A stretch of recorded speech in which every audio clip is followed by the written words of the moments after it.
د ښه اشخاصو درې صفتونه درته وایم. لومړی، که ستاسو په کورنۍ کې داسې یو شخص وي یا ستاسو په ژوند کې داسې یو شخص وي چې هغه تا ته وایي چې دا کار مه کوه، دا کار مه کوه، هغه کار مه کوه، دغه لاره بده ده، دغه لاره صحیح ده، نو ته بختور شخص یې چې ستاسو په ژوند کې یا ستاسو په کورنۍ کې داسې یو شخص دی چې ستا د ښو او بدو پوښتنه کوي.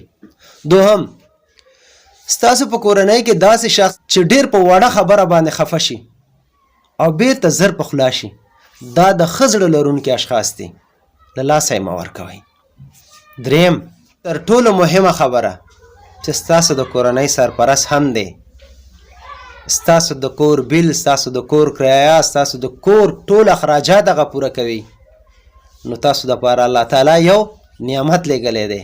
څوک چې تا سره ډېره مینه کوي هغه هېڅکله تا د لاسه نه ورکوي. داسې اشخاص په اسانۍ له لاسه مه ورکوئ.